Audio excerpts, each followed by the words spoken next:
Hello, friends. Welcome back to Sunday Shenanigans with me, your host, Trevor Stewart, 1308. And we are here with Kat, the ASOC Prod, and the Peanut Gallery. And hi, Justine Crystal in the chat. Great to see you. And Chris in the 386. Thanks for lurking. Great to see you too. Had a great set this morning on the Sunday No Pants Raid train. But let's get started with today's ad read. Today's pre-rolls brought to you by The Hidden Leaf, downtown Charlottesville, Virginia, 105 West Main Street on the downtown mall, above the bricks, Suite 200. Yeah, above the bricks, Suite 200. A great place to go with some great buds to get some great buds. A bud, and the only thing better than their bud is their customer service. Also, they have the lowest prices in town, according to my own personally highly biased research, by which I mean I was incredibly high when I did my personally biased research. Don't forget to check the website for times and events. The website is Hidden Leaf Seville, .com. That's The Hidden Leaf, CVILLE, all one word.com, where you can find times for events such as Frosty Fridays, where you can find our other two sponsors, Firehouse Craft Farm, or Craft. I still gotta come up with a good tagline for them. Firehouse and Kush Gang, purveyors of fine edibles and drinkables. And also friend of the channel who drops in and chats sometimes.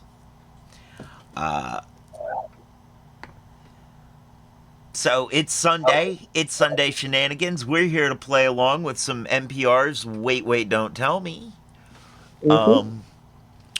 This week with special guest Renee Rapp. Okay. I have my fundraiser goal at 10 cents. Hey, it's NPR. Every penny actually helps with them. Right? I'm also not, oh, how do I fix that, though?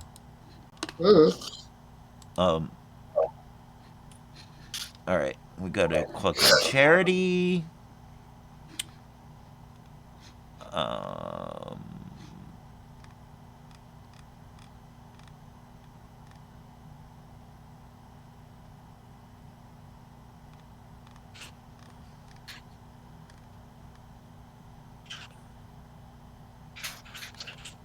Oh, there it is. Goal. Edit. Let's try for $10 today. Mm. I doubt we'll get it, but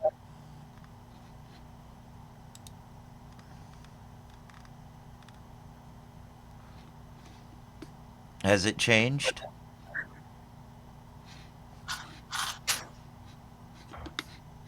Oh.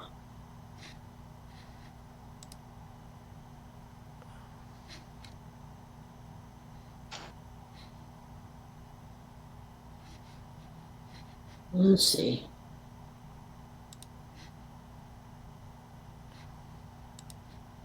Oh, there. That should do it. There we go. That will do it. Yep. Now refresh. Alright. $10. That's what we're trying to raise for NPR today. I mean, you know, they need a lot more than $10. Yeah. They're, you know, they had, when the government started doing funding for them, they got to cut their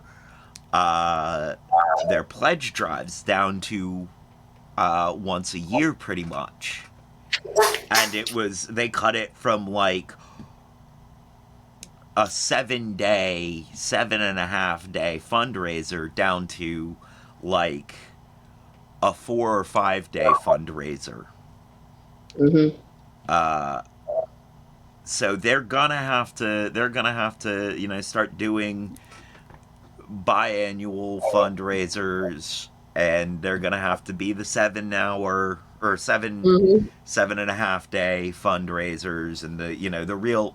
I mean, they were a marathon for those poor people. They they Sure. were they were worked hard.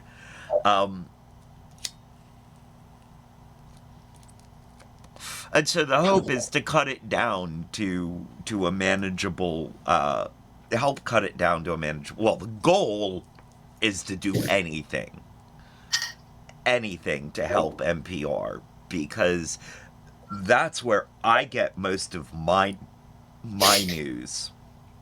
Mm-hmm. And they're one of the few organizations that reported on Gaza from the very beginning, and reported it as the extreme situation that it is.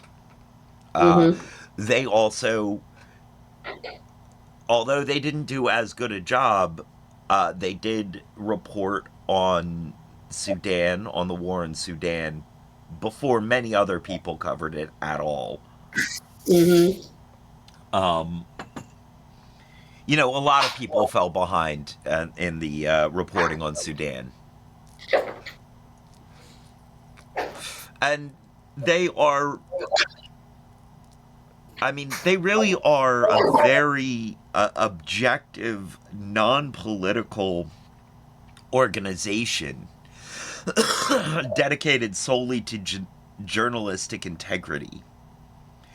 Mm-hmm. And the reason why NPR is seen as a left leaning organization now is because,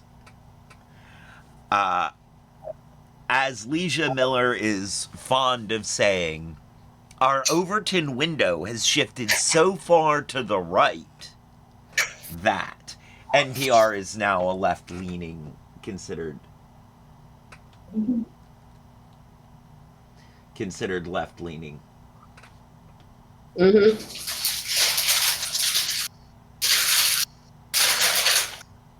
Mm-hmm. Oh That's yeah, a where there's smoke, there's firehouse.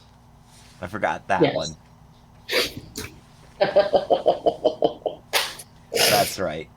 Firehouse. Where there's smoke, there's firehouse. Uh, but yeah, NPR is dedicated to reporting the news as it is, not with political spin. And aside from that, they're about the only place you can get a decent classical station. Yeah, yep.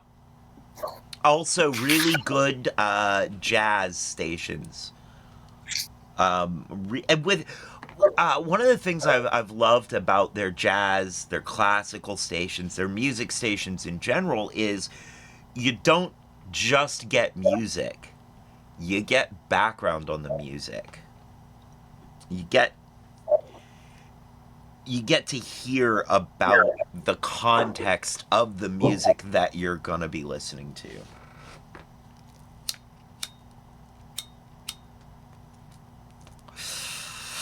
Without without your support, this could go away. And Mm-hmm. not just your support here, but more importantly, your support by pledging to your local NPR station. Find out what your local station is and donate to them. And really, the best thing you can do is a sustaining membership where you donate a small amount of money every month. These are the things that's the thing that will really help keep NPR afloat. So this is me imploring all of you to go become a sustaining member of your local NPR station. For me, it's Radio IQ. And I am a sustaining local or a sustaining member of Radio IQ. I believe I'm at $12.50 a month. I think I'm donating $12.50 a month to Radio IQ. Mm. And no matter how much you donate, that's the thing. No matter how much you donate to NPR, even if it's not enough to get one of their thank you gifts, the real gift you get, the real thing you get to carry with you out into the world for donating to NPR, especially if you're a sustaining member, is a feeling of moral superiority. You get to walk around knowing you are a better person than anybody else who doesn't support NPR. You get that sense of moral superiority. Definitely better than the people that decided to cut the funding for NPR. Oh yes, much better than them. So that's my call to action to go support NPR.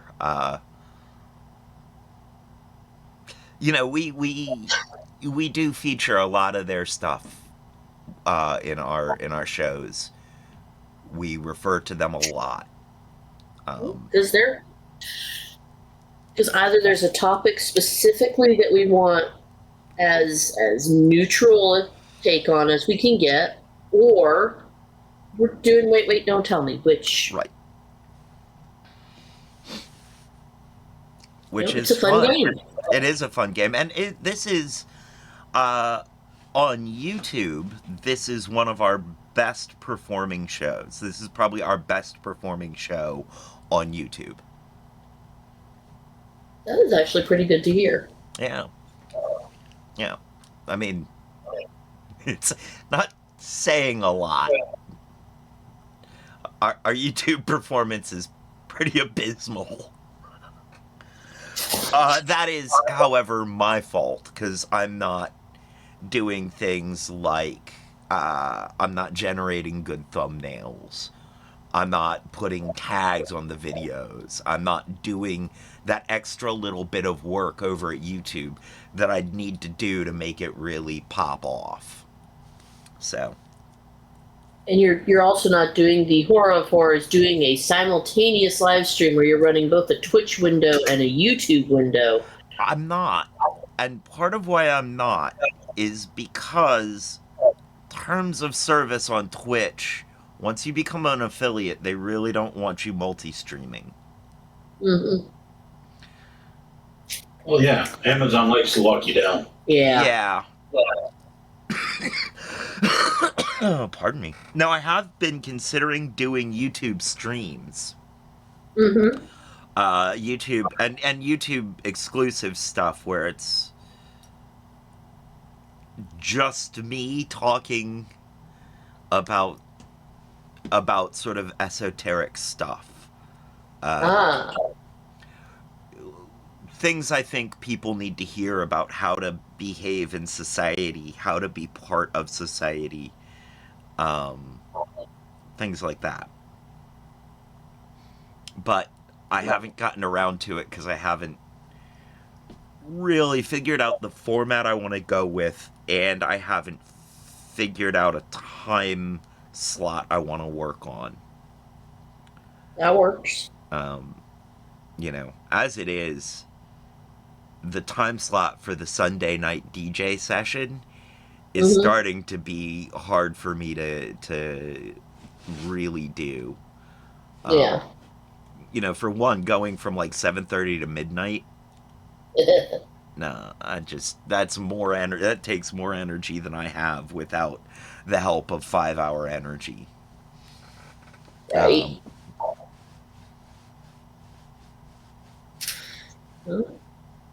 Well, sorry, that's supposed to be the low ground.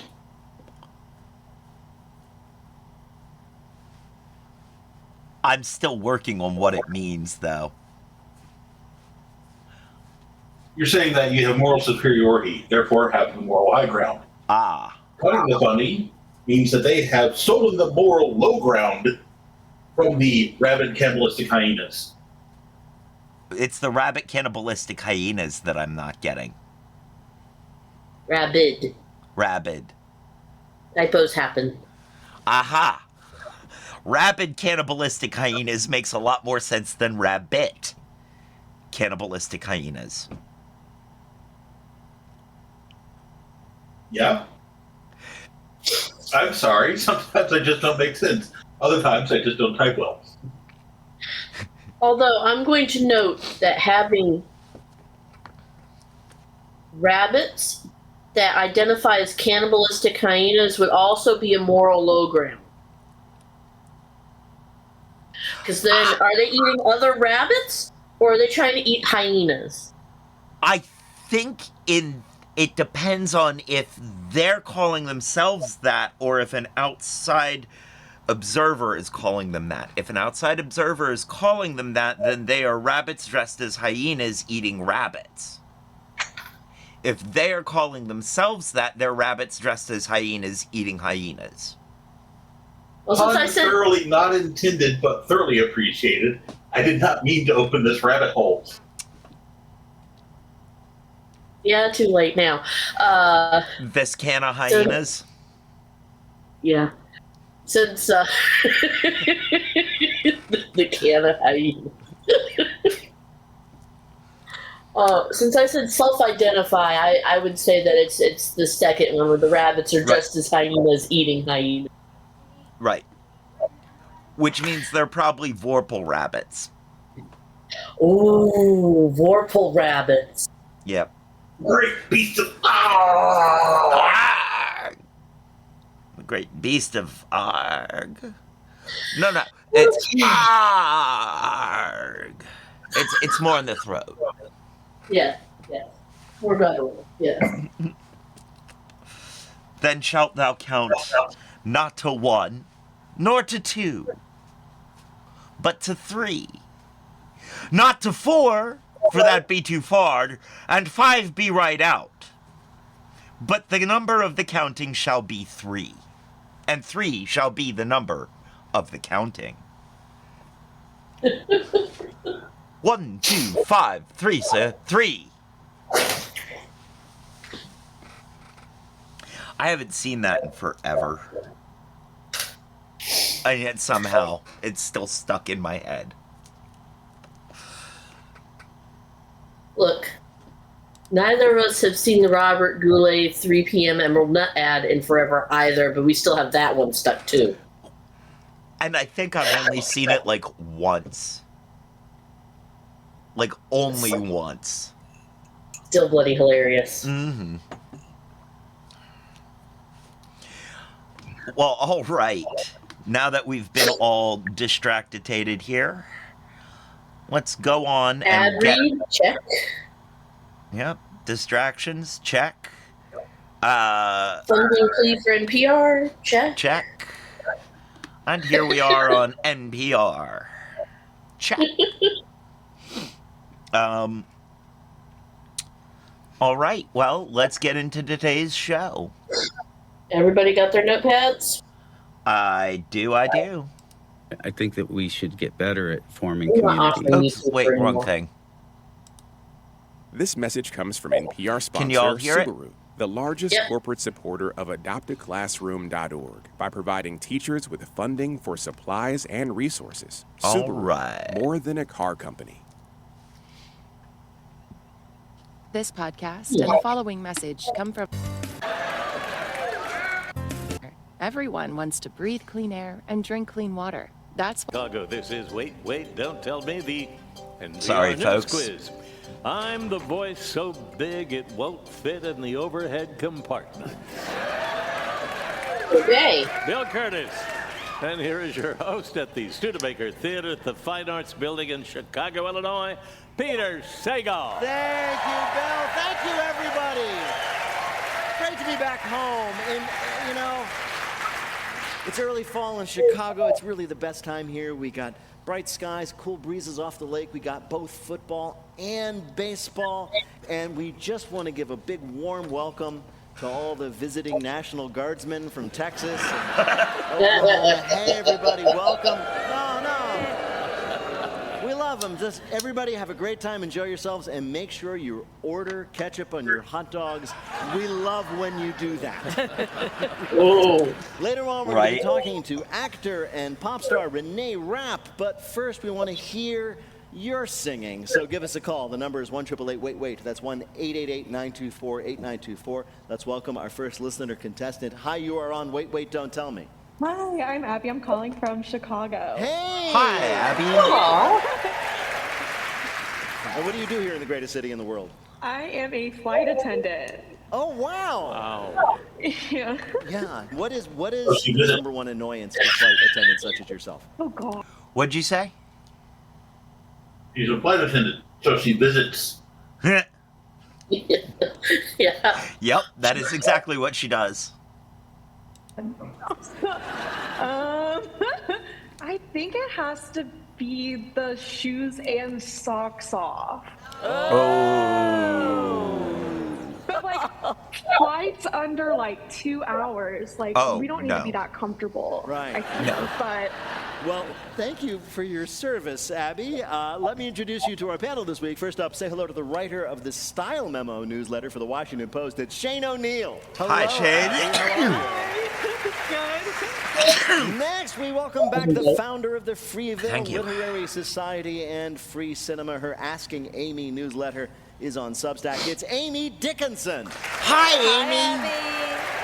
I do like Amy Dickinson a lot. And you can see at the Beale Street Theater in Kingman, Arizona, September 27th, and at Grand Comedy Club in San Diego, October 4th.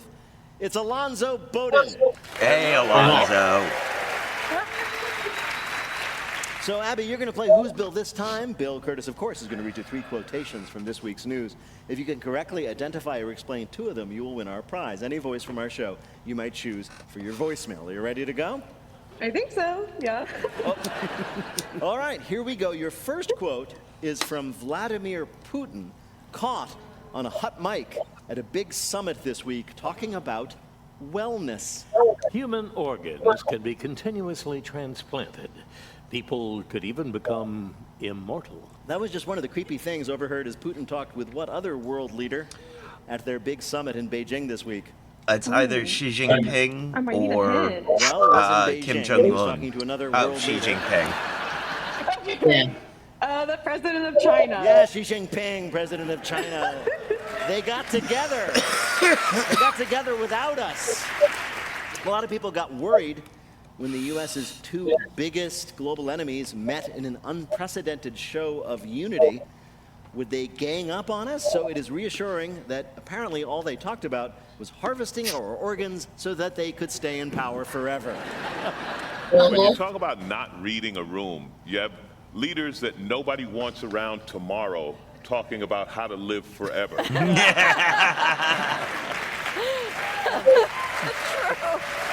And you have to remember, they were doing all this weird talk about, like, organ harvesting through a translator, of course, right? You should have seen, like, this translator's face when Putin said, no, you need a nice, youthful donor, like this guy here. Do you think that they knew the mic was on and this was just a beautiful troll of Trump? Like, they're talking about how to live forever and he's not there. Do you know how much that would drive him nuts? Well, we do know that our president is jealous of those guys, so maybe he's trying to get in on this. In fact, that's what it turns out they were throwing out the residents at the White House, throwing out the windows. It was Trump's old organs. I mean, I would like to hear Vladimir Putin saying, I'm going to live forever. I'm going to learn how to fly. Hi. The New York Times article on this points out that there is no evidence that replacing a person's organs one by one can, in fact, extend a person's life, which is why Putin is planning to surprise some lucky person and do it all at once. All right, Abby, here is your next quote. It's about new research into a habit that many of us have. Just one more episode. Just one more. That was Science Blog summing up a new study, Binge watching. a real one, that finds out that what habit is actually good for you. Binge watching? Binge watching, yes! It's good for you.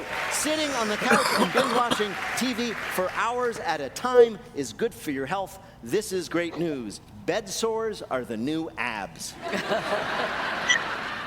So this study had to be funded by Netflix and Probably, DoorDash, yes.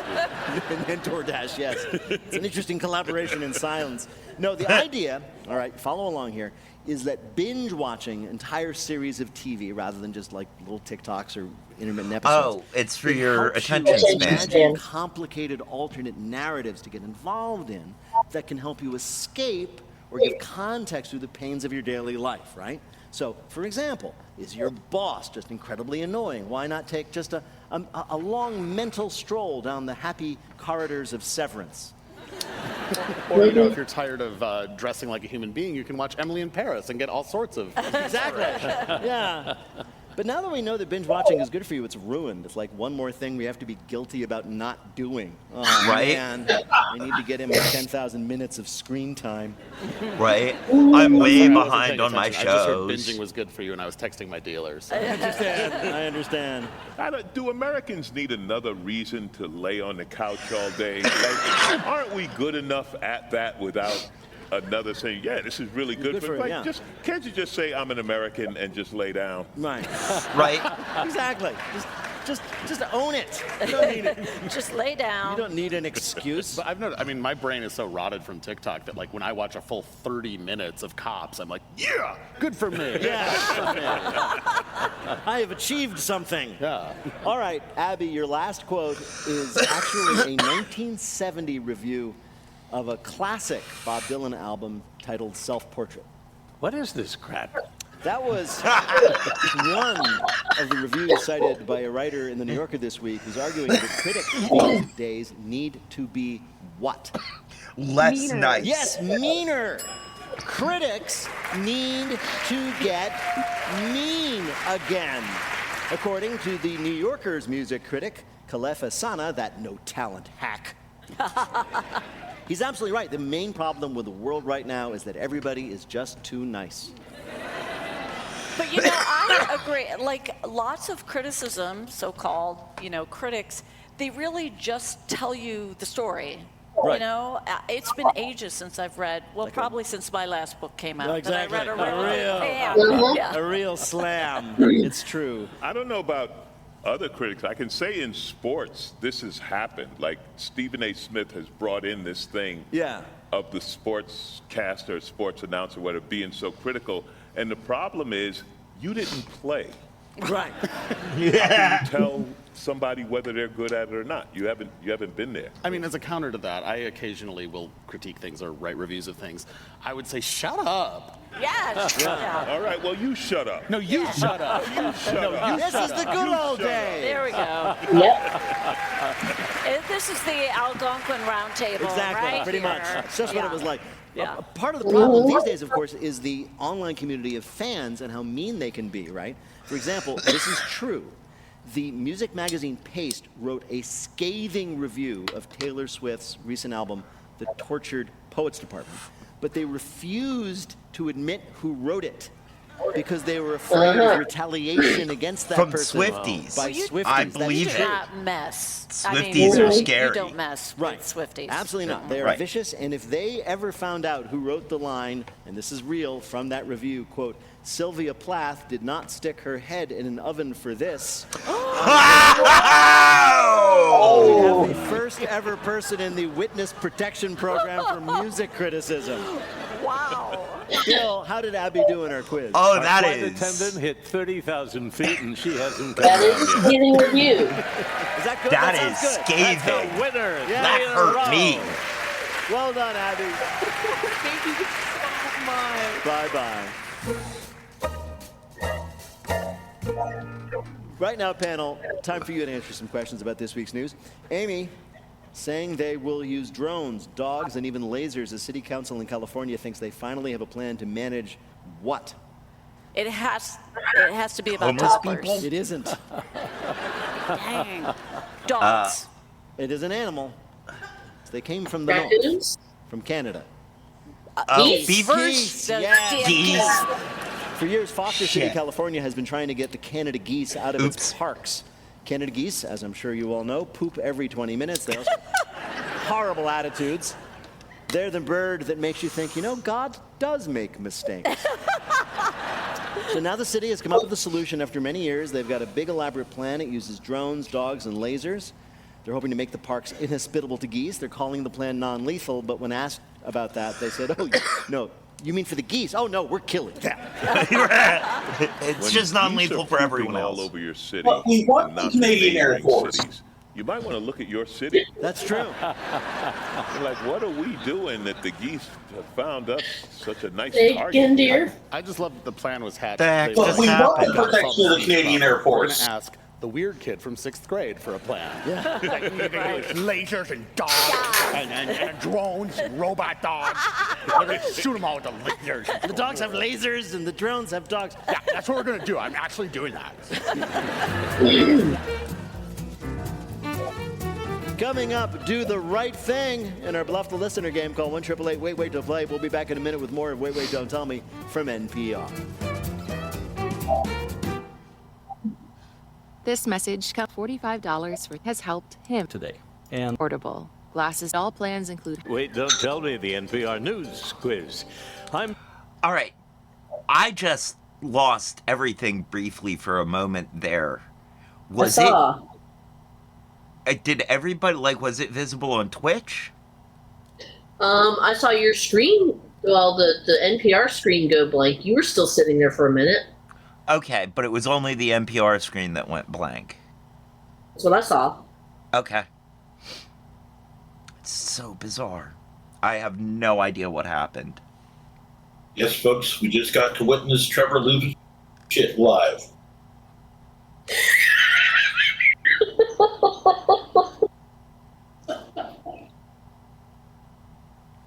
But only some of it. I mean, very mildly. We have seen me lose my crap way heavier live.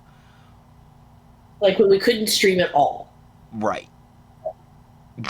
You're playing this week with Shane O'Neill, Amy Dickinson, and Alonzo Bowden. And here to get us your host at the Studebaker Theater in Chicago, Illinois, Peter Sagal. Thank you, Bill, and thank you, everybody. Right now, it's time for the Wait, Wait, Don't Tell Me Bluff the Listener game. Call 1-888-WAIT-WAIT to play our game on the air. How you are on Wait, Wait, Don't Tell Me. Hi, this is Clark Greger from Plymouth, Minnesota. Oh, Plymouth, Minnesota. I know it. What do you do there? Oh, well, Minnesota, I'm on city council, and I love to be outside in our parks where we also have geese. You do. But you're Minnesota nice. You would never use, lasers, drones, and dogs on the geese, would you? Never, no. No. Well, no. I love Minnesota. Clark, welcome to the show. You're going to play our game in which you Minnesota have to nice is using guns on Bill, the geese, what is so that it Clark's doesn't take topic? very long. Good Samaritan in the news. Sometimes a hero buddy. steps forward to help when no one else will, which is great because I certainly want to do it. I'm busy. Our panelists are going to tell you about a good Samaritan we found in the news this week. Pick the one who's telling the truth, and you will win our prize, the Wait Waiter of your choice in your voicemail. Are you ready to play? I sure am. All right, first let's hear from Amy Dickinson. Mariana Komjanovic and Jim Klassen are a retired couple living in rural British Columbia whose phone started ringing off the hook last spring. And these strangers calling them from all across Canada wanted to know one thing. How do I use my new grill? The couple figured out that the Napoleon Grill Company has mistakenly listed their telephone number on their customer support page. But instead of complaining, well, they just answered the questions. For 6 months, they gave out grilling advice, technical fixes that they had researched themselves, and genially shot the breeze about rural life in Canada and, I suppose, how the Oilers were doing this year. So eventually, the grill company sorted out the glitch, but in recognition for their faithful service, they named the couple honorary customer service ambassadors and gave them a brand new grill. And what are they doing with it? They're hosting the staff of Napoleon Grills to a cookout. Now that's service. A couple in Canada who unwittingly became the That customer sounds way support too line nice for a to be grill true. company and just went ahead and did it. Your next story of somebody doing the right thing comes from Alonzo Bowden. Andy Keene loved the gym. He loved the workout, the vibe, and of course, the results. What he couldn't stand was lazy people not putting their weights away. Nothing was more frustrating than getting a 25-pound dumbbell and having to search for the other one, so Andy decided to do something about it. He started putting the weights away. He soon realized he was getting a full-body workout just carrying weights back to the racks. His good deed was paying off. Soon, his entire workout routine was cleaning the gym. He was even picking up treadmills to get rid of the dust bunnies underneath. The man was yoked, and soon his gains were an inspiration to many. His habit was picked up when someone posted on Instagram, "Look at this guy being so considerate at the gym." Something that's never been said before. Now cleaning up the gym is the new hot fitness trend. Andy says it's a problem because now all the weights are already put away. So his next goal is cardio while returning shopping carts from the grocery store parking lot. A man I like starts that one. putting the weights back at the gym and creates a whole new fitness craze. Your last story of people helping people comes from Shane O'Neill. Skip Lindstrom of Racine, Wisconsin, had noticed that some of his neighbors were having a hard time keeping up their front yards. "I grew up on this block, and keeping a neat lawn was always a point of pride for us," Skip said. Then he added unprompted, "Also, don't you wish it were Christmas every single day?" You see, Skip is kind of a Christmas freak, but he also likes helping his neighbors. So Skip started knocking on his neighbors' doors. I'd say, "Hey, let me tidy up your lawn." And they'd say, "Sorry, I can't afford to help." And I'd say, No, I'll do it for free. Also, don't you wish it were Christmas every single day?" For neighbors in need, Skip will mow your lawn, pull weeds, trim edges, and prune bushes. All he asks in return is permission to decorate your house in Christmas lights that will stay up year-round. "I don't much care for Christmas," said Roger Elroy, standing next to a 7-foot inflatable Santa Claus on an 85-degree day in late August. "Go for free lawn care?" "Yeah, I guess."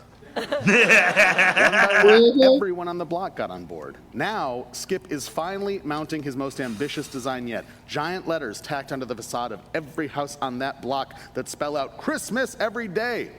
It's a labor of love, but it's cutting into the time he has for landscaping. In fact, several of the lawns on his block are starting to look a little overgrown. All right, so here are your stories of somebody doing the right thing for once. Is it from Amy Dickinson, a couple in Canada who unwittingly became the customer service agents for a grill company and just kept it up? From Alonzo Bowden, a guy who started picking up the weights in his own gym and started a whole new fitness craze by doing so. Or from Shane O'Neill, a Wisconsin man who took care of everybody's lawn just in return for it being Christmas every day. So, Kat, you're going A. Peanut Gallery, you're going B. I'm going to go with B because I like it. Do either of you have a defense of your choices? No. Okay. I don't. Which of these is the real story? Peanut Gallery? I'm sorry, my stance is completely indefensible. Okay. Which of these is the real story of somebody doing good? Well, I'm tempted by the Wisconsin man, but I think that the couple in Vancouver are more Minnesota nice, so I'm going to go with them. Yeah, and there is a strong bond between Canada nice and Minnesota nice, so I can see how you went there. Yeah. You betcha. Oh, yeah. You betcha. Love it. Oh, yeah. Yeah, all right. Well, to see if you're right, let's listen to this. It is actually one of the do-gooders themselves. We were actually getting sometimes up to 20 phone calls a day. That was Mariana Komlinovich talking to the CBC about her time as a part-time grill fixer. Congratulations, Clark. Wow. You got it right. You earned a point for Amy just for telling the truth, and you've won our prize, the voice of your choice, in your voicemail. Well done, sir. Congratulations. Thank you. Thank you for playing with us today. Take care.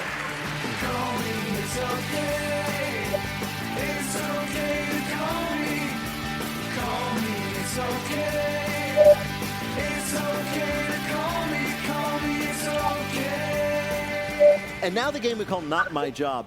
Singer and actor Renee Rapp starred as the meanest Mean Girl, Regina George, in the musical movie version of Mean Girls. She's also released a hit album of her own songs, and if you want to know what she thinks of her sudden, deserved massive fame as a pop star, her latest album is called Bite Me.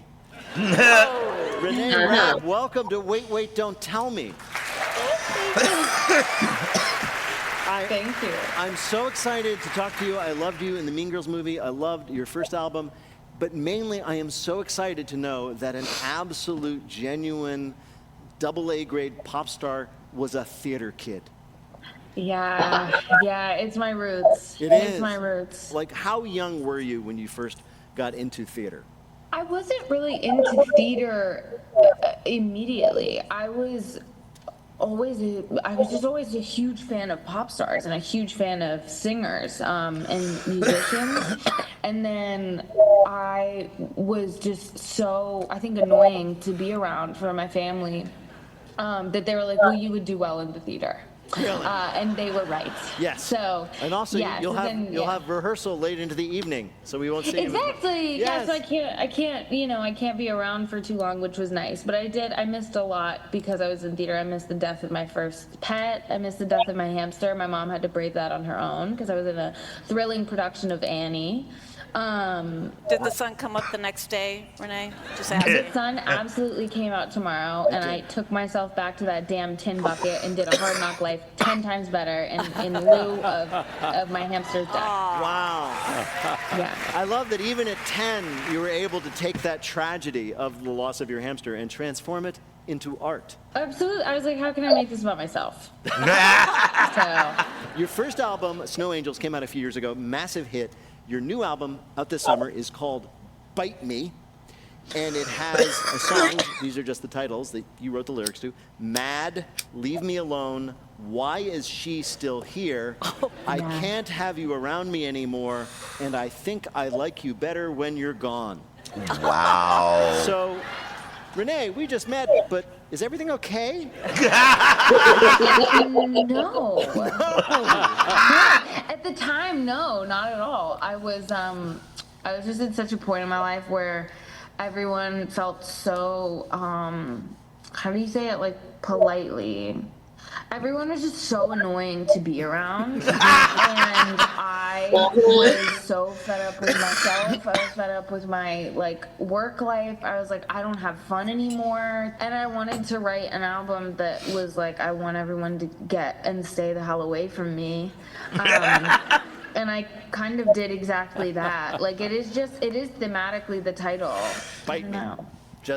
Yeah. I was like, because I can't say, like, I'm not really sure if I can cuss, but so if you need to bleep me out, it's okay. I can't really say, like, get the off my back in a title, because then, like, everything is going to censor me, and then that just won't sell, girl. So I had to find a way. I'm glad you leavened your rage and bitterness with a little bit of commercial sense. I think that's exactly. Yeah. Right. Exactly. People say that I'm not media trained. That's censored. So watch it. Okay. Oh, wow. It's an amazing record, and the songs are stunning and fun and crazy and great, and I recommend it to everybody. I want to ask you one more thing. You were on Stephen Colbert recently, and you talked about, I was deeply surprised, because I thought I knew you from your work, about your massive crush on Mark Cuban. Whoa. Billionaire. Oh, whoa. I know. I understand that this doesn't really seem like my thing. No. It's a boy. For one thing. I have like a very specific brand of like that age of like white boy that like really does it for me for some reason. Like there's like a thing there that they do that I'm super into. Like it's kind of like he to me is the equivalent to like Jason Sudeikis on Ted Lasso. And then there's this other guy who also is kind of in that, I'm forgetting his name off the top of my head, but he plays like the evil brother in Game of Thrones. He's Cersei Lannister. You know the incest? He's the boy. Oh, that guy. Yeah, okay, I know who you mean. So Nicholas deeply Coster-Waldau, that guy. Love. You know what? Yes, I'm so obsessed with him. I saw him at a game one time, I think. This just got really uncomfortable. He didn't even get a word. I was like, love you. You're so cute. There's something about you that really gets me going, and walked away immediately. So they fall in that category of like that bracket of white men. Like I love them, and there's so few middle-aged men that I like. Sure. I don't mean to be presumptuous here, but like these are all middle-aged men with full heads of hair wearing like dark suits. If you squint, those are just butch lesbians. Butch lesbians with jobs, girl. That's what I like. Okay. Well, it is an absolute joy to talk to you, Renee. And we have, in fact, asked you here to play a game we're calling Bite Me, Edward Cullen. Please. Oh, God, no. So your new album, as we have mentioned, your new album is called Bite Me, which, of course, immediately reminded us of the Twilight vampire saga. Yeah. Answer 3 questions about those moody, damp vampires. Oh, gosh. Oh, God. No, and you will win a prize for one of our listeners, the voice of anyone from our show they might choose for their voicemail. Bill, who was Renee Rapp playing for? Jack Owens of Denver, Colorado. Okay. Okay. I just have to ask before we get started. I think you're in the right demographic for it. Were you a fan of the Twilight saga? What was that? I said I refuse to play this round on more. You know, morally, and I'm speaking morally here, there is more right with Twilight than there is wrong with it. That hurts me to say. But as far as Twilight goes, there's more that's okay about it than wrong. I do not like it. I still do not like it. But it's not as bad as it could be. And I'm speaking morally here. Of the Twilight saga? That hurt. I loved Twilight as a kid. Rob Pattinson also goes in that category, by the way. I loved Twilight as a kid. I cannot tell you the last time I watched Twilight, though. All right. Girl, yeah. Here's your first question, Renee. Twilight takes place, the books and eventually the movie, in the very real town of Forks, Washington, which has been a tourist destination ever since the first book, Twilight, was published. Author Stephanie Meyer knew the book had to be set in Forks, Washington. Why? A, she was paid to do so by the Forks, Washington Chamber of Commerce and Tourist Bureau. B, she Googled rainiest place in the U.S., and it was what came up. Or C, her plan was to set the sequel book in Spoons, Washington, then Knives, and finally, Sporks. I'm going with B. I'm going with C just because I would rather that be the answer. I would too, but either that, well, no, it's not A. It's not A. I think B sounds the most plausible. Okay. All right. I love a spork, but I think that, like B, that feels like something a writer would do. It is something that writer, in fact, did. Because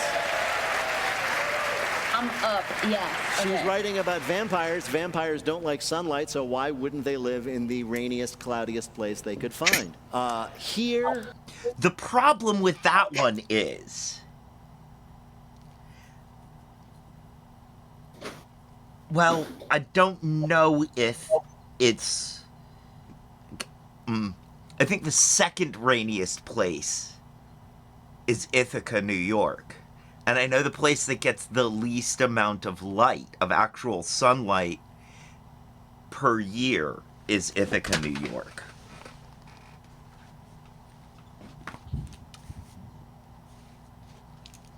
Well, they wouldn't want to stay in the rainiest place, so they follow one rule of they can't cross running water. Oh, also, there's a lot of running water in Ithaca, New York. That is very true. I mean, she could have put them at the bottom of the ocean, and that would have solved both the running water and the sunlight problem. Not not entirely the running water problem. There's running water under the ocean. There are underwater rivers.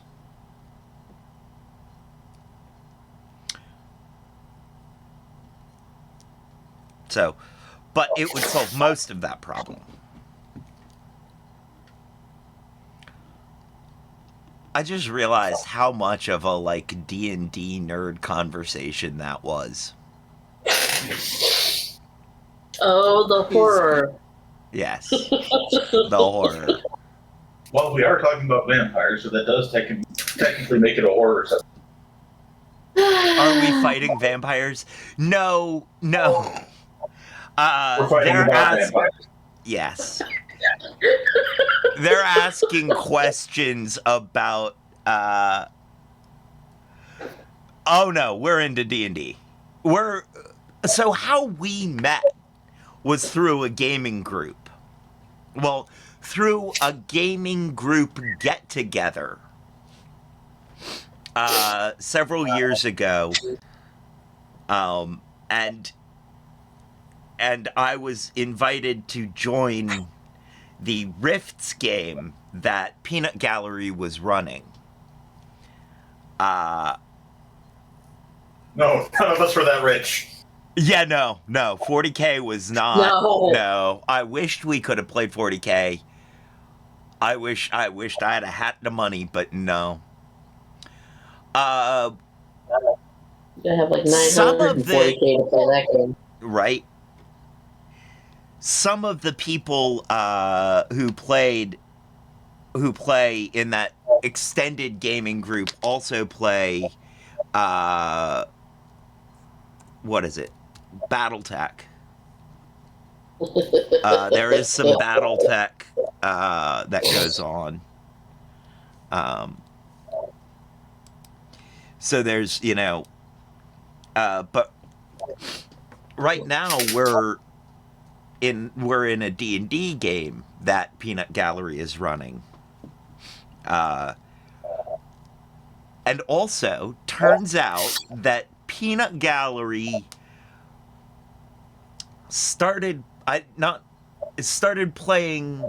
I don't know if that was your first game when you got to that extended group, or if what that was, but there was a game in progress, a campaign in progress that had 2 characters of mine that I had started back in 1990.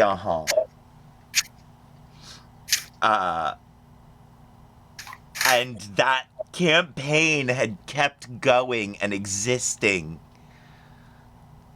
for, forever.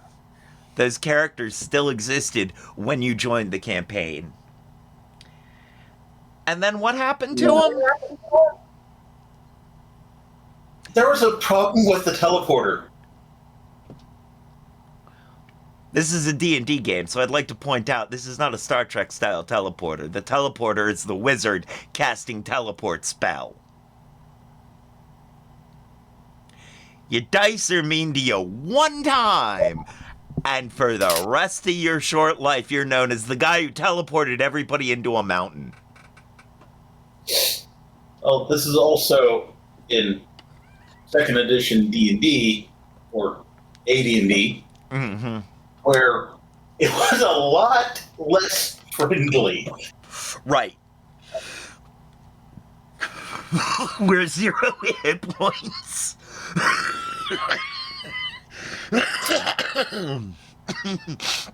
Where 0 hit points meant you were dead. Yeah. At least teleporting into the dung pile means you're just in a very deep dung pile versus. Although that wizard who teleported all of us into the mountain solved a very, very difficult problem for my halfling. Oh? Because of that Mace of Orcus he had. Ah. It's now encased in mountain. Even if it has turned him undead and he is some sort of awful undead God Lich. He's still encased stuck in in the middle of a mountain. mountain. Right. Oh. And he's probably stuck right next to... The paladin? Yeah.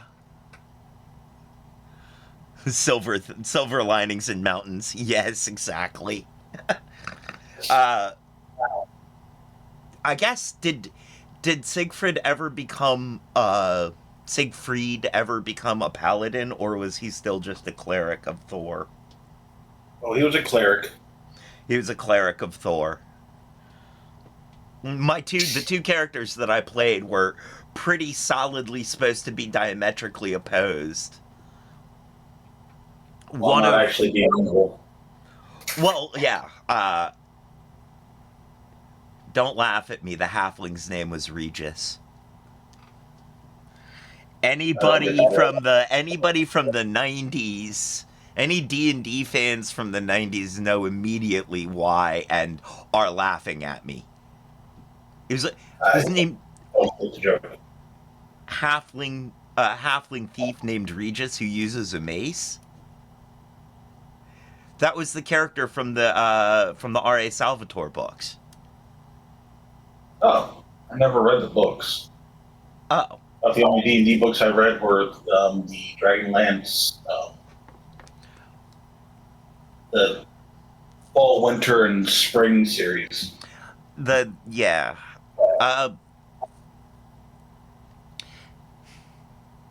Dragonlance, those authors were really good. I felt like R.A. Salvatore was really good up until around 94. Somewhere around 94, his writing style fell off. Mm. Yeah.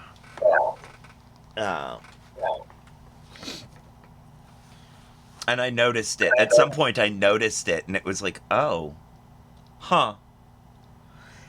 It was weird, because that was like right around the time that I read the first book where I realized somebody was a bad writer.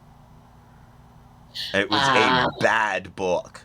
Not that specifically. There was another book that I tried to read that I went, oh, this is awful. Mm-hmm. This person is a bad writer. But then, yeah.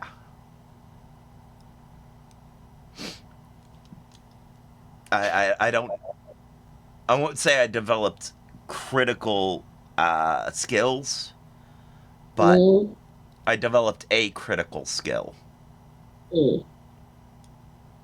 So. But they were asking questions about Twilight on NPR's Wait, Don't Tell Me. That's how we got to vampires. We still have 2 more questions to get through. Yeah.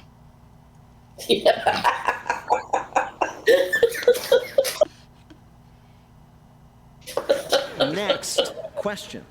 In addition to the town of Forks, the Twilight books made an unexpected star out of somebody else. Who was it? A, the book's editor, whose note, "Why not just make mummies sexy?" was accidentally published in the first edition. B, a man whose real name was Edward Cullen, who was cast in a reality dating show called Searching for My Bella Swan. Or C, the hand model holding an apple on the cover of the books, who spun her fame into an apple-scented hand lotion brand called Hands of Twilight. I'm going with C. The third one sounds ridiculous. Like the hand thing, but that's so prominent on the cover. Yes. And a good hand goes a long way. True. So maybe the third one? You're right again, Renee. That's what happened. We all remember that the cover of the books has hands holding an apple of various kinds, and sure, that woman went on to have good hand goes a long way. Semi-famous career, although in a New York Magazine profile, it said of her, quote, She doesn't understand why she's not more famous. Of course, that is something only a hand model would say. You're right. All right, you're doing really well, Renee. We have one more question for you. The first screenplay for the movie adaptation of the book, Twilight, was thrown out and replaced with a version that was much closer to the book. That's what got made. That's a bit of a shame because the abandoned screenplay included which of these scenes? A, Bella revealing her father was Frankenstein's monster. B, Bella riding a jet ski being chased by the FBI. Or C, a climactic scene as the vampires attack the Red Cross's largest blood bank. I want it to be C, but I'm going B. Oh my god. Okay, once again, I see it all, even the jet ski. Sure. I'm kind of liking that. I'm liking that because I'm not sure that I know enough about Blue Cross Blue Shield. So let's go with the jet ski. You're right again, Renee. Yeah, very good. So, in that original, big chase scenes, lots of action. In that script, Bella also blows away vampires with a shotgun for some reason. Are we just going to blow past that she said Blue Cross Blue Shield? Yeah. Yes, we are. Yeah, she is entirely Red Cross with Anthem. How old is she? Blue Cross Blue Shield has not been a thing in a long time. Like, that accessed a very old part of my brain. You're still around. They're still around. Oh. They're still around. Yes. Okay. They're still around. But they go by, depending on what state you're in, different names. Okay. Here, most frequently, you'll see them as Anthem. Right. Or you'll see them as Anthem Blue Cross Blue Shield. Okay. See, I remember when locally they went to Anthem Blue Cross Blue Shield and then they just dropped the Blue Cross Blue Shield. And that was because I thought it might be marketing at the time. It might have been a marketing choice. I don't remember. It kind of is, but it's also just they operate by different names across state lines. So if your employer has got them, but they've got them from like the Ohio office, then they'll show up as one thing versus if they actually purchase the insurance from, Nevada or wherever, because that's where the actual main office for everybody is. Okay. Because Dad had all three versions.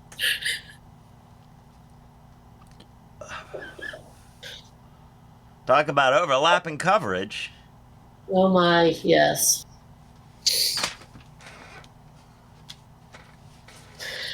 But yeah, we absolutely went from Red Cross to Blue Cross Blue Shield. I understand where that came from. That I get. For me, it was the how old is she that she remembers Blue Cross Blue Shield. But it's still a thing, so... Yep. Turns out that the studio was told, or they had the idea, let's make this more appealing to boys. Anyway. Love it. Bill, how did Renee Rapp do in our quiz? I can't believe it, but she got them all right. What a winner. You're amazing. Renee Rapp's fabulous new album is Bite Me. She's on tour supporting it this fall. See her if you can. Renee Rapp, thank you so much for joining us on Wait, Don't Tell Me. What a pleasure to talk to you. Bye-bye. Take care. Thank you, guys. Thanks for Bye. Thank you.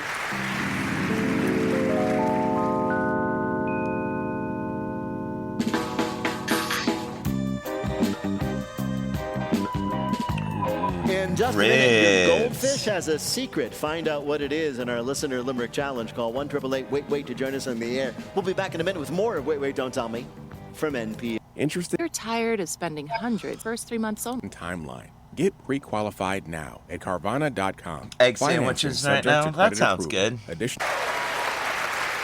We are playing this week with Alonzo Bowden, Shane O'Neill, and Amy Dickinson. And here again is your host at the Studebaker Theater in Chicago, Illinois, Peter Sagal. Thank you, Bill. Thanks, everybody. What was that? I'm laughing at something that was pulled up on a different screen. Aha. AI generated video, but it was still. Aha. Actually, friends, I think we are going to take a brief break right now. Yeah. Nature calls. Okay.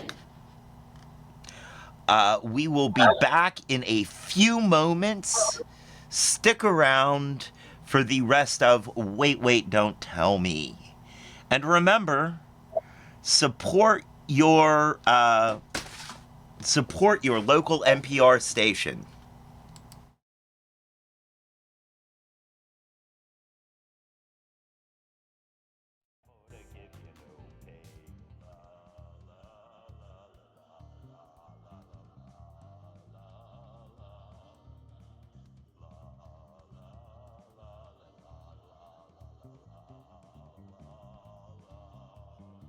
After 2 days in the desert sun, my skin began to turn red.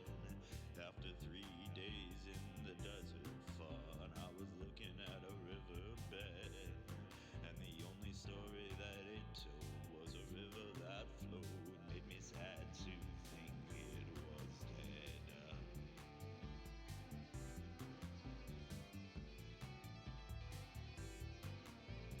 I've been through the desert on a horse with no name. It felt good to be out of the rain.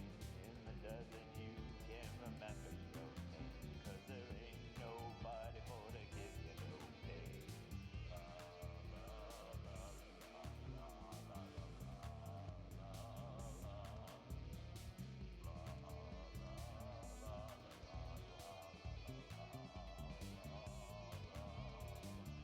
After 9 days I let the horse run.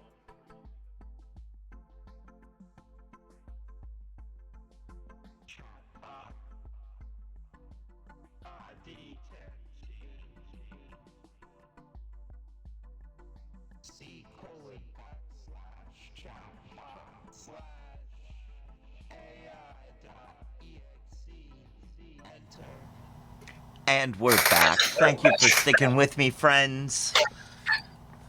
I feel better. Oh, good. And don't forget, today's pre-rolls were brought to you by The Hidden Leaf, downtown Charlottesville, 105 West Main Street, on the downtown mall, above the Brick, Suite 200. A great place to go with some great buds to get some great buds. A bud, and the only thing better than their bud is their customer service. Also, they have the lowest prices in town, according to my own personal highly biased research, by which I mean I was incredibly high when I did my biased research. Also, don't forget to check the website for times and events. The website is thehiddenleafcville.com. That's thehiddenleaf, all one word, .com, where you can find times for events like Frosty Fridays, where you can find our other two sponsors, Firehouse, where there's heat, where there's smoke, there's Firehouse, and Kush Gang, purveyors of fine edibles and drinkables. Also, today's episode and Sunday streams in general are a fundraiser for National Public Radio, who, as you may or may not have heard, has had their funding cut. Their national funding from the government cut, and as such, they are now again relying on donations from listeners. And the thing about donating to National Public Radio is not only are you supporting journalistic integrity and unbiased reporting, but you also get, with that donation, you get to feel morally superior. That's right, your true gift in donating to NPR is a feeling of moral superiority to all of those around you who have not donated to NPR. So donate to your local NPR station today.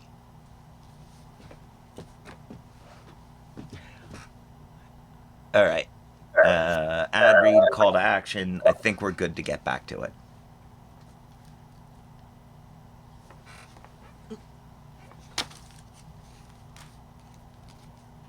You guys there? Yes. All right.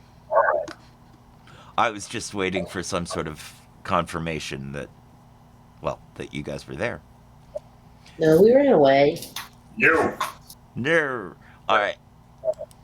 In just a minute, due to recent cuts to NPR funding, we can no longer afford complete limericks, so we are relying on you to finish them for us. If you'd like to play, give us a call, 1-888-WAIT-WAIT. That's 1-888-924-8924. But right now, panel, some questions for you from the week's news. Alonzo, this week the Washington Post reported on No worries, what they you didn't call really miss familect. anything. Familect is like a dialect, but it's only spoken among whom? Family members? Right, family members, right? We all have this. According to linguists, families often develop their own secret language, or familect. You know, usually it's words or phrases only understandable to the family. It's a way of making fun of a toddler's speech impediment for the rest of his natural life. I always thought sit down and shut up was universal. Really? I never took it as just my family was giving those instructions, but I guess so. I thought you were talking about like accents coming from families. Oh, me like? Well, like my sister, she has like a pretty non-regional accent when she's talking to adults, but every time she yells at her kids, she'll be like, so anyway, this week at the bank, you get back here right now, Lucy! So then I said blah, blah, blah. Like it only comes out when she's yelling, yeah. It's the familect. The familect. The familect also sounds like a dairy replacement product. It does. Shane, this week's viral office dispute that everybody is arguing over is whether it is okay to do what while eating your lunch in the office? Sit at your desk? No, everybody does that. It's not a problem. Say, guess what I'm eating? You're getting closer. Microwave If I were doing it, it would be like, now I'm opening up the Tupperware. Oh, get a load of that lovely fishy Streaming. smell. What, narrating what you're Narrating their lunch. Yes. Whoa. A Reddit poster asked people if the poster was in the wrong for telling a coworker that her habit of doing play-by-play for her own lunch was annoying. The woman, the coworker, says things like, and these are all true, or at least allegedly true from the poster, spicy little pickle today. And what's that? I mean, you're just a sad sandwich. Don't worry, I'm going to eat you anyway. And, I gotta say, this not baby carrot a crunch. Okay, but does she stop at lunch, or in the afternoons is she like, I'm pretending to type, but I'm shopping? Shane, people across the country it's are that lining she up was around the Reddit block to posting get out into loud. bars. Just to take what? Just to take a break from the heat. Selfies? No, it's nice now. A handful of peanuts. No. Just to take some time to check in on your local bartender. That's so sweet. I'll give you a hint. No, none of those things are right. It's like people are like, wow, how'd you get your eyes closed in all 4 pictures? People are Selfies. lining up for bars to take group photos? In a photo booth. Yes, in photo booths. Oh, Vintage wow. photo booths are back. They're popping up in bars, restaurants, freestanding on sidewalks. They're everywhere. This is not a surprise if you've been to anyone's apartment ever and looked at their fridge. The photos are great because they're just blurry enough to make everyone look amazing. And you can always look back in the memory of being like, after picture 3, we didn't really know what to do anymore. You never know. Yeah. It's like, That last picture, it's a terrible you've done all your great stuff. That's when I take off my shirt. Feels like a scam. Me too. I don't think it's a slow news week. I think after week 2, nobody gets their picture taken. Yeah. I think it's not a slow news week. I think they're holding all of the news for the Speed round. Speed round. Yeah, lightning round. Yeah. I Big actually checked into a finale, yeah. hotel in Salt Lake City recently. Yes. And after I finished checking in, they were like, and if you want, you get 1 free strip at the photo booth. And I could not imagine anything more depressing than taking a photo booth photo all alone. That's because they can't drink. That's what that's about. You got to make do. You got to make do. That's considered a crazy Lightning night. round, the dread of American democracy. Yes, Oh, look, exactly. honey, we went out, got a little nutty, made a graven image of ourselves.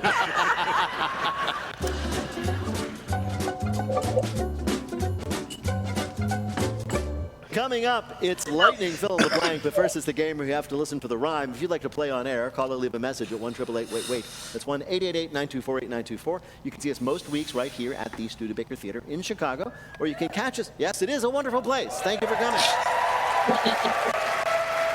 You can also catch us on the road. We'll be in St. Louis September 18th, and if that's too hard to get to, we'll be in Honolulu on October 9th and 10th. Tickets and info are at nprpresents.org. Hi, you're on Wait, Wait, Don't Tell Me. Hi, this is Heidi from Detroit. Hey, Heidi from Detroit, one of my favorite places.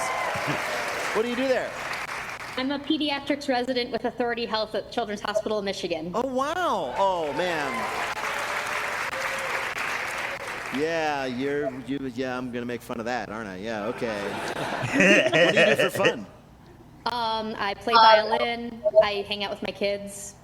I don't know. I teach my dog how to talk with buttons. Whoa. Oh, so you like buy into that theory that you can teach your pets to talk by pressing buttons? Well, he asks us for a toothbrush after he has his food. He asks to go on walks, to go outside to go to the bathroom. He knows the difference between poop and pee. Wow. Has he ever, like, I don't know. Sounds like learning.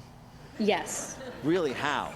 Well, we used to have a lot more buttons, and one time I was, they got removed, and he was being a little obnoxious and asking for treats, and I told him no, and then he pressed the mom button, and then he told me to go outside. Wow. Oh, my. Wow. That's amazing. Heidi, welcome to the show. Bill Curtis is going to read you 3 news-related limericks with a last word or phrase missing from each. If you can fill in that last word or phrase correctly in 2 of the limericks, you'll be a winner. You ready to play? Of course. Here we go. Here's your first limerick. When day's ending or barely begun, don't gaze at the skies just for fun. That act is unwise. It scorches your eyes. Sun. It's bad just to stare at the sun. Right, exactly right. Millions of people are apparently into the new trend of sun gazing by replacing their morning coffee with staring directly into the sun. Proponents on TikTok naturally claim it increases your energy, boosts your serotonin, and improves your sleep. Plus, now you're blind and can stay home from work. Oh, that's insane. It is pretty nuts. Practitioners say sun gazing is an ancient Egyptian practice. Well, They're all dead. They're all dead, though. Yeah, look what happened to them. Yeah. So is marrying your sister. It's true. Here is your next limerick. The chest in my tank holds much treasure. There's joy there that's far beyond measure. There's fish there to groom me, and shudders rush through me. Pleasure. Can enjoy immense Pleasure? Pleasure, yes. Fish, experience pleasure, and seek it out. I honestly can't tell if it makes me feel better or worse about eating tuna now that I know it spent its life on a thrilling erotic journey. So here's what happened. Scientists observed that fish who had their parasites cleaned off by these other cleaner fish kept returning would have to the been a same good one. spot in the reef even when they no longer had parasites, leading scientists to believe that their behavior was driven solely by the pleasure of the experience.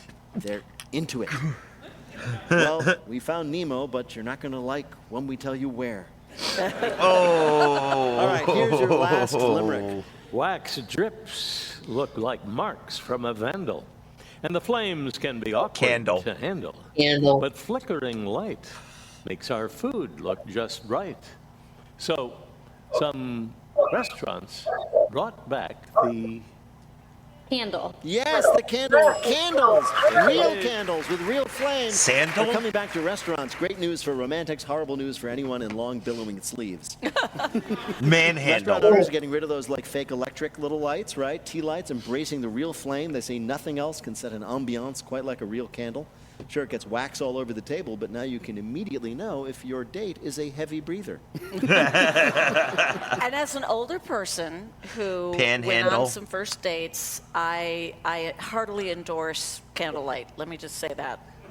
I look much better. Yes. Panhandle by the meth head date right does outside too. the door. Well, that's in why I Florida, always just because turn on the flashlight on my phone just to make sure. that's where I want to know what Panhandle. I remember when I was a kid, I thought like one of those Chianti bottles with like the Can endless almost amount get of there. wax was like the height Everywhere. of Class. fashion. Yeah, total class. Yeah, I remember trying to make one Going at for home so I could have a panhandling in the romantic dinner if Panhandle. Anybody would ever deign to date me? But you were doing it out of like a milk carton. So Probably. Just Yeah, No, didn't I have really never work. been to Phil, how did Meth Heidi do on our quiz? Heidi was a close listener. There have been and there are a few perfect places around score. here though that I've Congratulations! found. Thank you. Thank you so much for playing.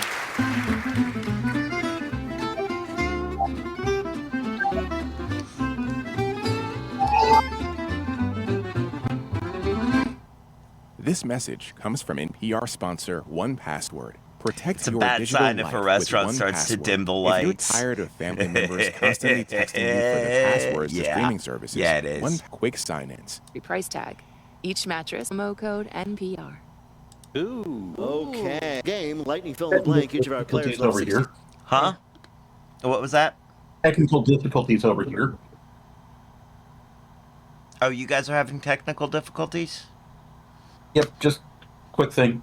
We're up and What's- running, but I don't know why I decided to do that. What's going on now? What's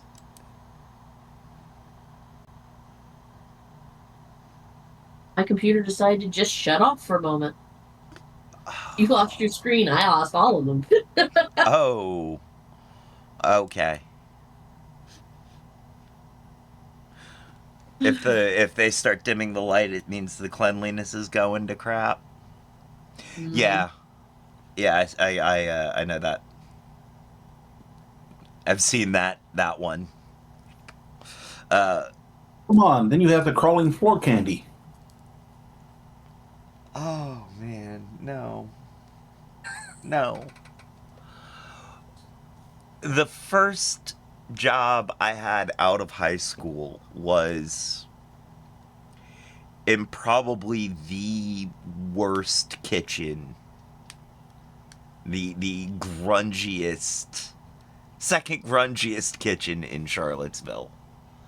Ooh. Yeah. Stepdad's a plumber. There's some restaurants where we just don't go there. I believe that. Yeah.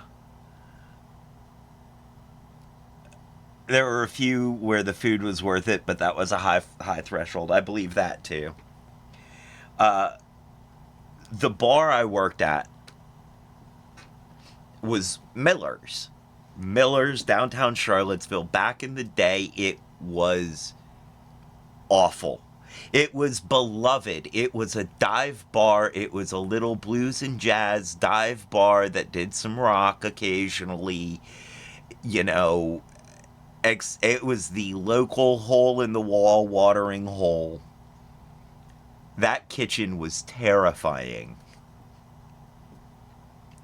And inside, they kept the lights low. I mean, it was dim in there even for the lunch crowd. Even for lunchtime, it was... Oh. And I remember, I mean, okay, so the restaurant, the bar got its name because it was the Miller's drugstore Feed and Seed. Mm-hmm. Oh, I'm looking forward to this one. And it was, at the time, run by old Doc Miller, the guy who owned Miller's drugstore. And so when that closed and it got converted into a bar, the same year that I think it was the same year, or maybe it was 2 years after that section of Main Street got turned into the downtown mall. When the bar opened, old Doc Miller's ghost stuck around for a long time. And his son, Mr. Miller Jr., old Mr. Miller Jr., would come in and sit and talk to his dad's ghost, drink heavily, and cry. It was quite disturbing, but it really set the mood for the daytime, like, you know, daytime there was gothic almost. By nighttime, I mean, yeah, they kept it dim so you didn't see how dirty the place was, but they also kept it dim so you didn't see exactly what that person you were talking to looked like.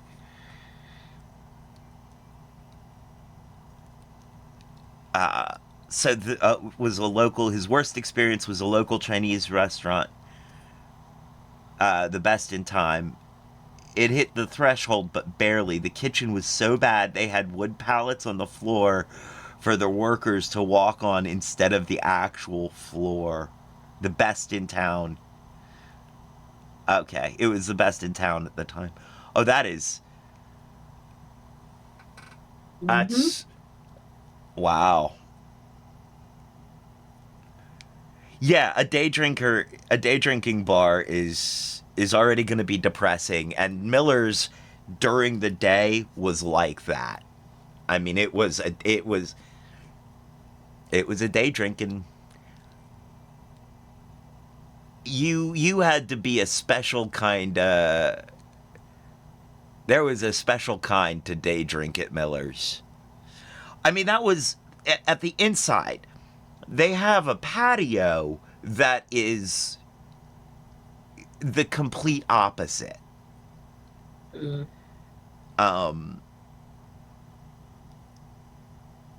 food was palatable. Oh.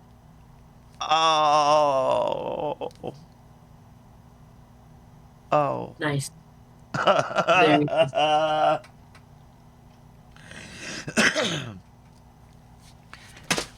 Miller's patio was sort of a lot of times the center of Charlottesville's social scene for a long time.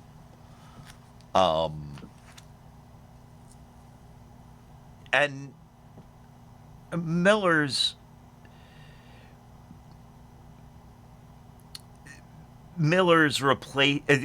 patio never, I mean, it's gone downhill, but Meister Triple Aught, what's up? Welcome to the chat. We are playing along with Wait, Wait, Don't Tell Me on NPR, but we're also reminiscing, telling stories. And I'm getting around to telling a story about how bad the food used to be at my old home bar. It looks like we're in ad break. Aha. But yeah, the bar that was my first job out of high school, and I mean, and the funny thing is, there's one bar, I've never been in it, but like you went in to drink, not beer, shots, harder stuff. Nobody said anything either. Oh, yeah, I've been in a couple of those. Miller's wasn't quite like that. Like, even during the daytime, it wasn't quite like that. Miller's has an off-menu drink special called the Happy Meal. And it's a shot of Old Crow Virginia bourbon and a pint of draft PBR.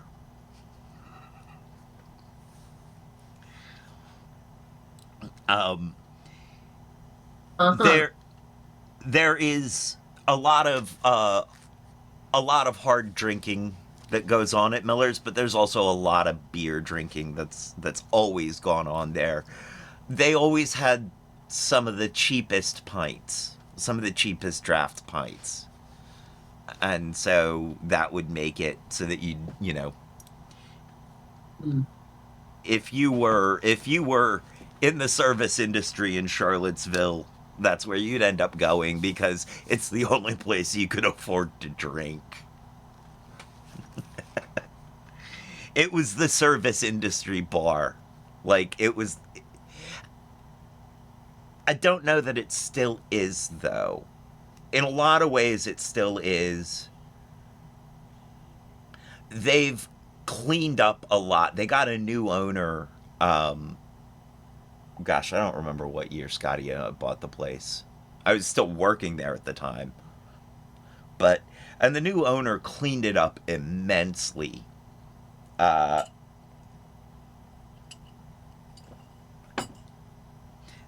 kitchen, the food there is actually good now. Not just safe, it's good. Back when I worked there, there was this one time I went in on a day off. I mean, you went in all the time. It's just where you went. It's where people found you. It's where people knew who you were, knew what you were. You know, you knew you were going to find people there. They knew they were going to find you there. It was just the spot. And I went in. I was on the patio. And I wanted a quick snack, and I got the potato salad, and part of me knew that that's always an adventure. Yeah, it was Cheers, where everybody knew your name, and they were always glad you came. Deedly-leet. Ha ha! We even have had a Norm.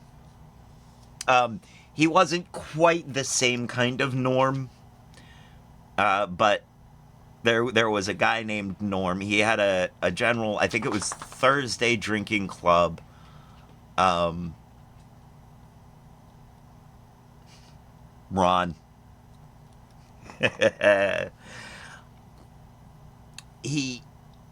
This guy had the jokes. He had so many jokes. He had them all. And a funny story, actually. He told me a whole bunch of jokes that got me into crafting my own. And years later, I was doing stand-up. It was in that brief, couple of years I was doing stand-up a few years back, and I heard that he died. From a reliable source, I heard that he had just died, and I had a set that night. How did you know I did stand-up? It tracks. Look, I've got all the red flags. I do stand-up, I'm a DJ, I've got an internet sort of podcasty thing, like, it tracks. So I heard Norm died. And he did die. Let me reframe that. He did die.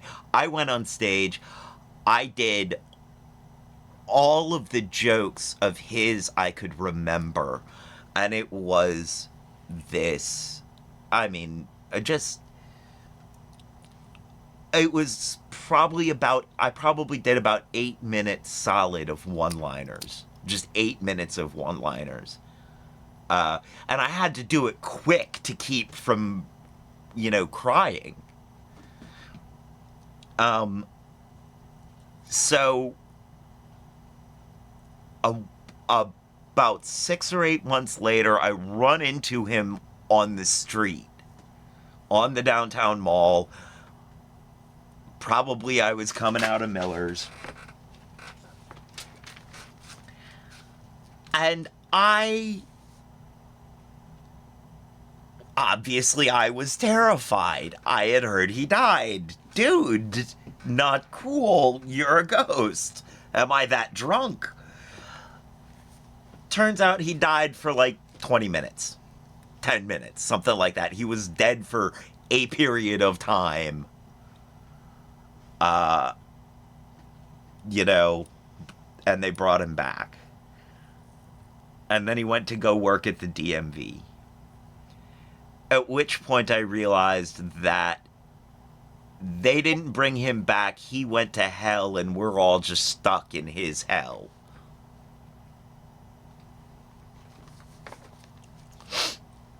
So back to the food that used to be at Miller's. I knew potato salad was a mistake, but I was like, I'll try it anyway. It was fizzy. It had started to carbonate.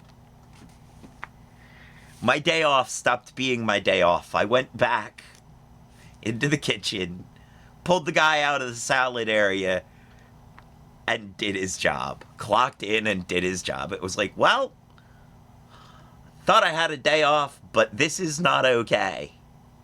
Who has not been paying attention? Carbonated potato salad. Mm-hmm. Potato ptomaine? No, worse. All right, so I've made it to the end of those two stories. Yep. Commitment to the bit, man. Commitment to the bit.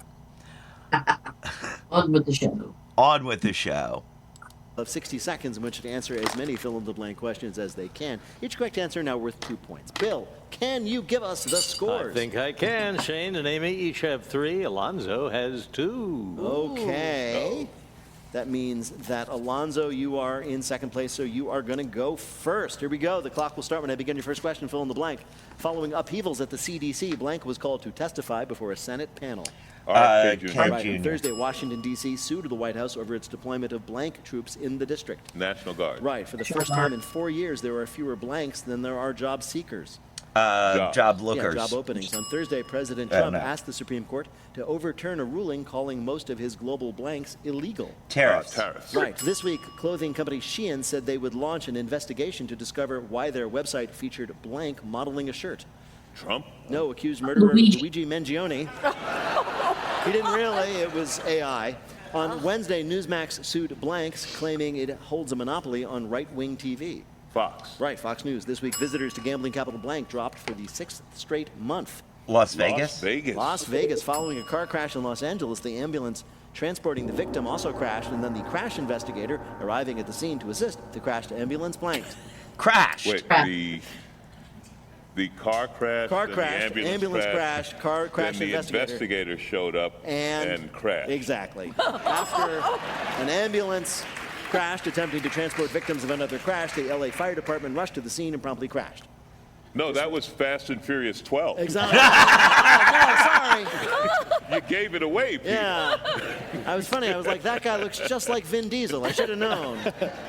Bill, how did Alonzo do in our quiz? Perfect. 7 right. 14 more points. Total of 16. All right. Very nicely done. Hard to catch. All right. Let's pick Amy to go next. Here we go, Amy. Fill in the blank. On Tuesday, Florida announced plans to end all blank requirements for school children. Immunization. Right. Vaccine. Amid mounting pressure, the House Oversight Committee released more documents related to blank. Jeffrey Epstein. Right. On Monday, the U.S. conducted a strike against a boat allegedly used by a cartel from blank. Venezuela. Right. This week, a citizen watchdog group created to prevent pickpocketing in Venice was sued by blank for harassment. Pickpockets. On Tuesday, long-running sketch show blank announced 5 new cast members. SNL? SNL. Yes, Saturday Night Live. On Wednesday, the prize for winning the blank grew to an estimated $1.7 billion. Powerball? Powerball. I'll give it to you, the Powerball. This week, a man in New Jersey went viral after he was filmed blanking at a town hall meeting. Blanking. He was actually blanking. You know, we had many people to do that. This guy was breakdancing. During a town hall meeting on tax questions, a man named Will Philly got up to the podium and silently started doing the robot and then a backspin. Best part of the article about this is, quote, Maddie, when he way to finished, have Philly that one. gestured for applause but received none. Wow. And then he did the sad robot. Bill, how did Amy do in our quiz? Some big scores. 6 right, 12 more points, and total of 15. Trails by only 1. All right, so how many then does Shane need to take this and win it all? 7. 7. That's a big order here, Shane. Here we go. This is for the game. On Wednesday, a judge ruled that it was illegal for the White House to suspend federal funding to blank university. Harvard, right? Harvard. In a landmark antitrust ruling, search giant blank was told it will not have to sell off Google. its Chrome web browser. Yeah, Google. Right. This week, the governors of California, Washington, and Oregon formed an alliance to help coordinate health guidelines separate from the blank. CDC. Right. According to a new study, eating foods with artificial blanks can age the brain by 1.5 years. Colors? Colors? Sweeteners. Sweeteners is right. After almost 2 years on the job, Blank stepped down as the head of McDonald's in the UK. Mr. McDonald. No. A highly skilled professional executive named Zoe Hamburger. This week, the company behind Jack Daniels said they saw a 60% drop in sales thanks to a boycott in blank. Partying. Oh, a boycott in, in Kentucky? Canada? No, Canada. Oh, They're not man. buying our stuff. On Thursday, Yeah. legendary fashion designer Blank passed away at the age of 91. Rest in peace, Armani. Yes, this week Oh, a couple in the dang UK it. were stunned when, for the second time in a month, their lost cat was discovered in blank. Mr. McDonald's house. No, discovered in a pub 30 miles away from their house. Walking 30 miles to a bar twice is a commitment, but who can blame it? Not everybody knows how to pour milk just right. Bill, did Shane do well enough to win? Well, I thought he was going going to to go for a milk 10 more stout points, joke. total of 13. Alonzo wins. A rare occurrence. Thank you.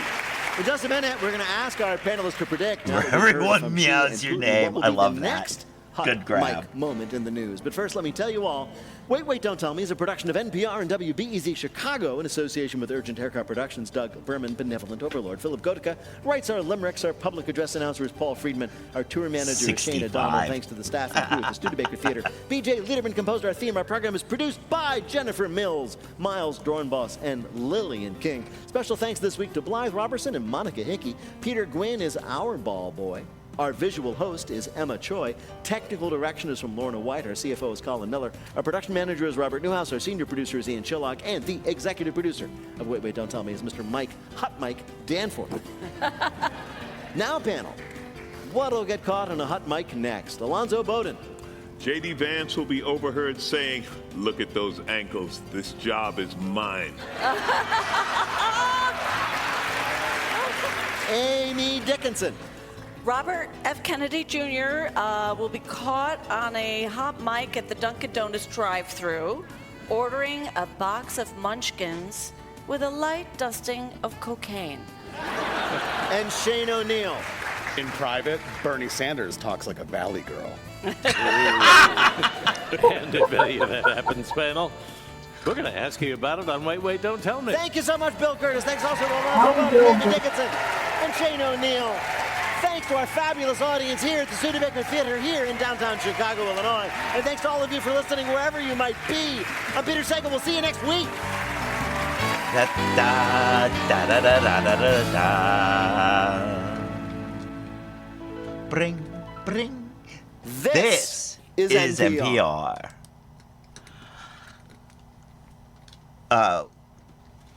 What had you said, Kat?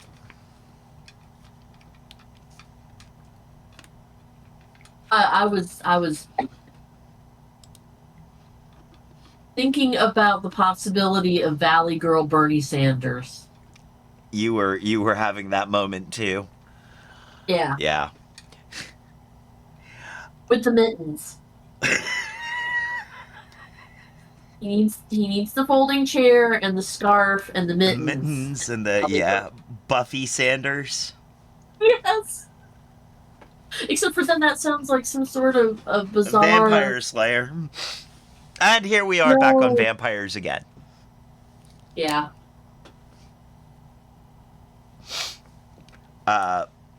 Well,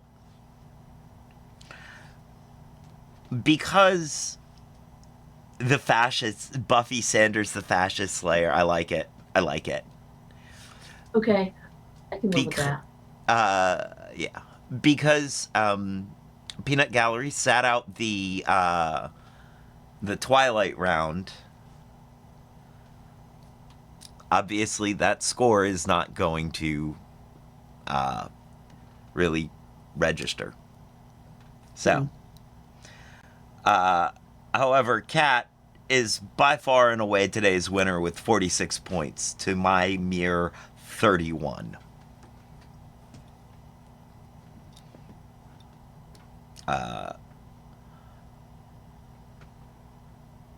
Although Maddie Holmes does claim 65. This is true.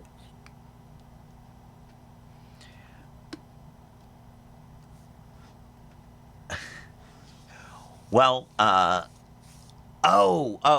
was holding off on saying something about this, but so a correspondent just, an NPR correspondent this last week just retired, and she was one of my favorites.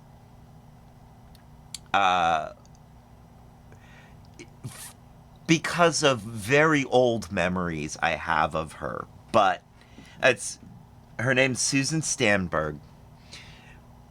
She had the cranberry relish recipe every Christmas. She did the cranberry relish recipe, but there was also a story she did. I don't even remember it. You know, it was 30 plus years ago. One of her first things that she did, and it was about the chemical in wintergreen lifesavers that sparks when you bite them. And she did this story right around the same time that I got to go spelunking with a school trip. For a school trip, I got to actually go caving. Like real caving. And one of the things that the guide did was brought along packs of wintergreen lifesavers. And when we got down to a certain point, when we got to a cave, it was a specific cave, it was, safe enough for us to put our lights out and all stay in one place. And we performed this, and it works. When we saw the other person bite down on their, we buddied off and watched the other person, and I mean, you couldn't see the other person. You couldn't see anything until they bit down on the lifesaver, and then you saw these tiny green sparks. Marshall Cave? Kind of. In Highland County? I don't think so. I think it might have been in Highland County. I don't know. But it wasn't Sparkle Cave, I don't think. Like, this was just... Marshall Cave. Oh. I don't know. I really don't know. This one might have actually been in West Virginia somewhere. We did several caves. Like, it was a week's worth of caving. And, like, we did 5 days of caving. We did 5 different caves. So, I can't remember what caves were what. Marshall Cave is right across the road from Aqua Cave that you actually have to swim in to get there. We did not do that. We didn't do Marshall Cave because I know we didn't see Aqua Cave, I don't think. And I mean, we were in high school. We were teenagers. Some of us were in middle school, I think. There was no way they were taking us swimming into a cave. In retrospect, the idea of taking us into a cave, it was like, not the brightest move. But of course not. It's dark in there. As soon as I started to move on with my sentence, I realized what I'd done. Mm-hmm. Well, all right. That was today's Sunday Shenanigans. Thank you, everyone, for joining us. Thank you guys for being here. Thank you, Kat. Thank you, Peanut Gallery. And of course, we're in commercial break. So now I guess I have to stall for 1 minute and 20. But yeah. All right, tell us the story about going caving when you were in high school.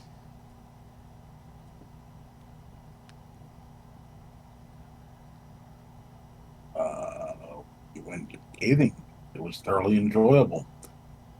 We went several times, and it was usually Marshall Cave.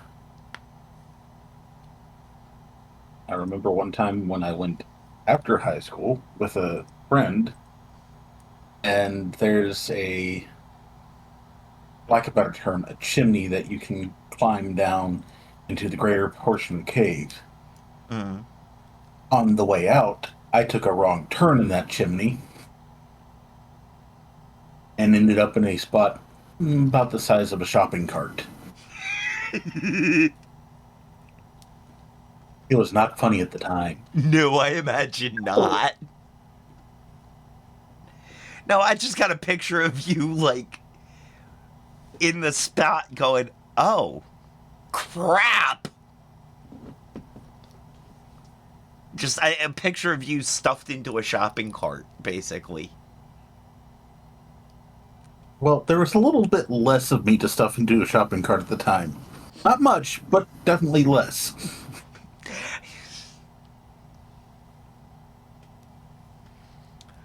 But obviously, you say you got out, you got to safety. You're okay. Yes, my friend that I was caving with convinced me to do the right thing and just back out as opposed to trying to turn around and getting further stuck. Good call. Good call. Because I could see myself trying to turn around in there. I mean, that was just my first impulse. Right. And logically, I know that's the wrong thing to do, but logic had nothing to do with it. Not in that moment. In that moment, it's very hard to use your logic brain. Yeah.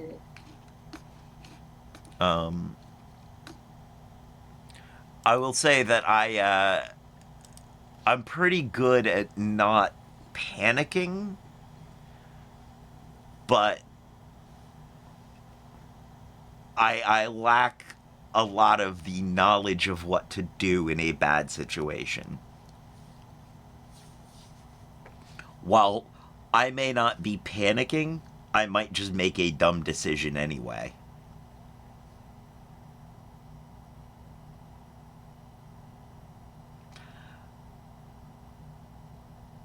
What will probably be on my gravestone is, I thought it was a good idea.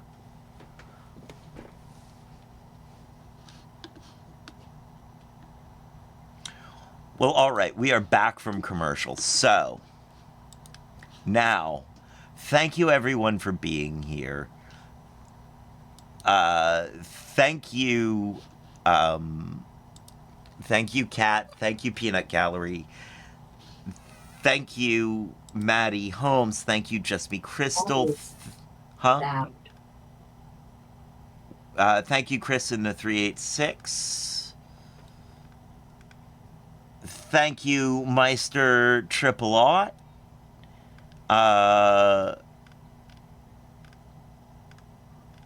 And is that everybody who was in chat? Yep, that's everybody in chat. Thank you to all you lurkers. Much love. Stick around for the raid. We will be raiding out to, I believe DJ Margarita Mel of the DJ Margarita Mel of the Sunday No Pants Raid Train. The bad idea was a lot more fun. Yeah. Oh man, yeah, I could see that having been would be on my gravestone, but no, I'm more likely to go to. I'm really trying hard not to do things that I know are a bad idea. Like I've really turned that corner in my life. It's the knowing what's a good idea and what's a bad idea now that seems to be more difficult. Because I have ideas that are like, that doesn't seem like a terrible idea. But then I get halfway through and all of a sudden I'm stuck in something the size of a shopping cart going, oh, this was a bad idea. Huh.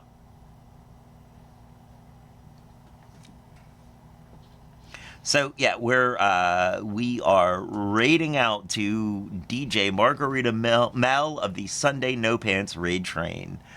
Thank you, everyone, for being here. Much love.